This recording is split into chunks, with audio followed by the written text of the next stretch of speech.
Tenzin, have you ever wondered what happens when we inhale oxygen? Well, stupid. We take in oxygen, of course, but where does it go?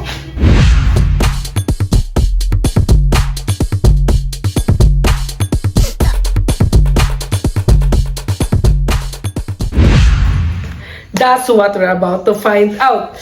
When we breathe in, oxygen enters our lungs and passes into tiny air sacs called alveoli. From there, it moves into the bloodstream, and guess what? The heart is in charge of delivering that oxygen into the entire body. That means that the circulatory system and the respiratory system are connected.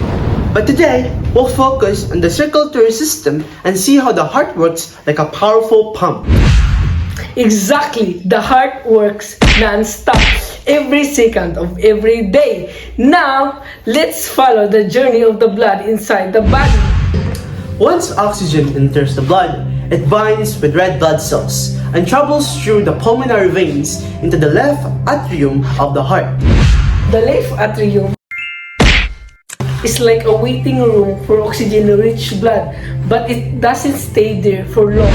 It moves down into the left ventricle through the mitral valve, which works like a one-way door to make sure blood moves into the right direction.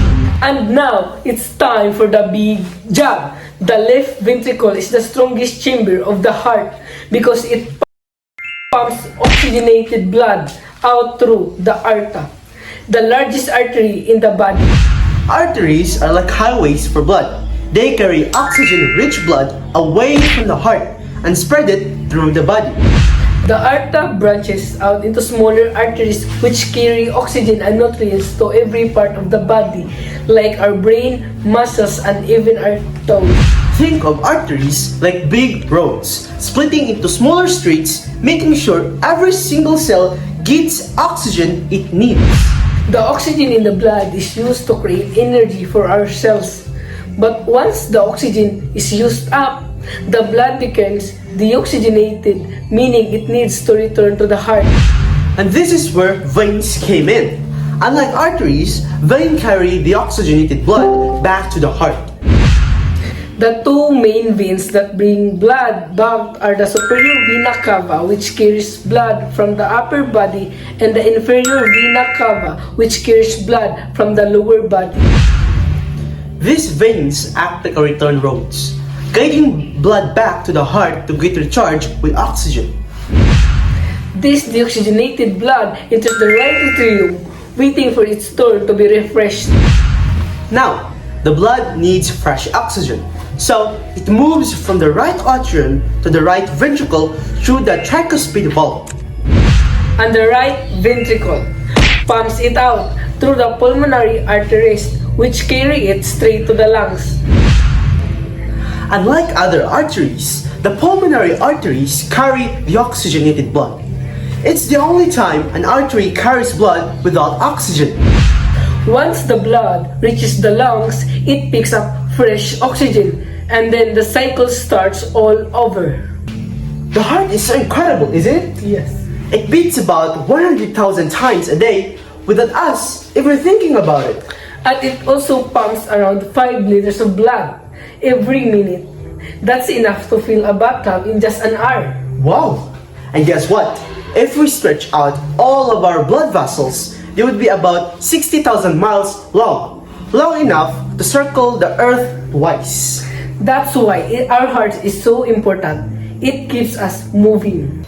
But we have to take care of it. A strong heart means a healthy life, right? Exactly. Here are some ways to keep our heart strong. First is to eat a healthy diet. Avoid too much junk food and eat more fruits and vegetables like bananas and other greens.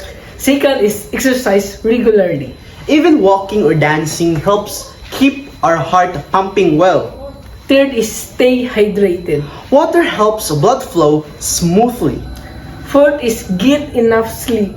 The heart works best when we are all well rested. Fifth is avoid smoking and too much stress. This can weaken our heart over time. Small habits can make a big difference. A healthy heart keeps our whole body running smoothly. So to recap, our circulatory system is a never-ending cycle. Oxygen enters the body, the heart pumps it through arteries to our cells.